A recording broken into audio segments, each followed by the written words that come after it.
The building has been at the center of tensions between the Saint Lucia National Trust and Prime Minister Alan Chasney. Now it is being demolished to make room for the proposed Hall of Justice.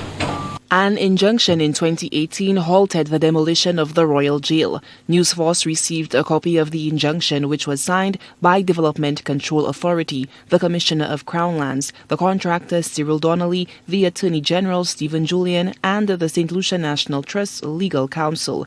Chair of the Trust, Alison expressed outrage at what she believes is a breach of contract. She describes the demolition of the Royal Jail as an attack on the patrimony of St. Lucia.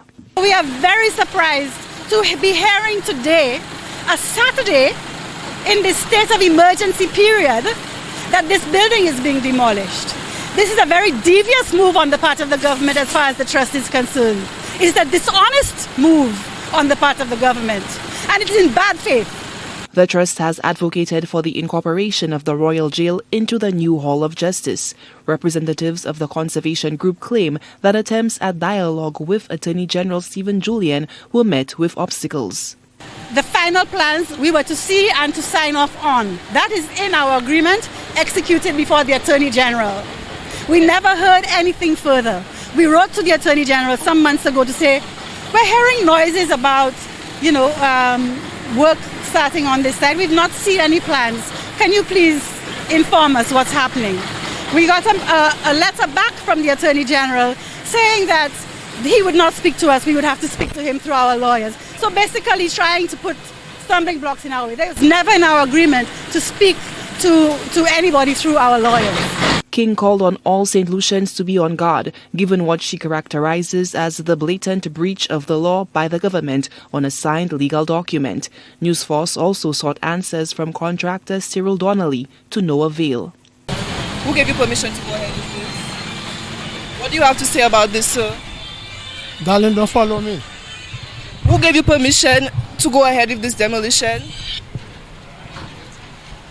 Do you have anything to say to the people of St. Lucia for destroying the Royal Jail?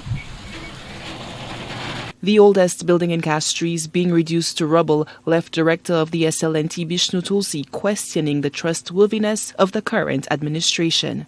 The reality is that the building is gone. It's no longer there. We can't do anything about that aspect of it. But we've got to pursue our future.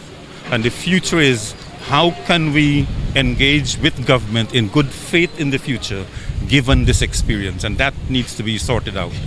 Whether it is through dialogue or through legal channels is a matter to be decided. Meanwhile, on Sunday, May 24th, a post on the Prime Minister's official Instagram page revealed the plans for the Hall of Justice. The Hall of Justice remains one of the signature projects of the current administration's campaign promises. Elected member of the Trust, Calixte Jr., laments what he claims is the height of treachery demonstrated by the government with the demolition of the old prison. We had an agreement. There was an expectation that we trusted the word of the Attorney General.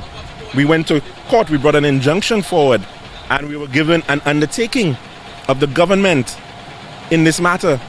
So there is a great betrayal there, a betrayal of trust. The trust is described in the National Trust Act, Chapter 6.02 as, quote, a body interested in the preservation of buildings and objects of historic and architectural interest and areas of natural beauty with their animals and plant life, end quote.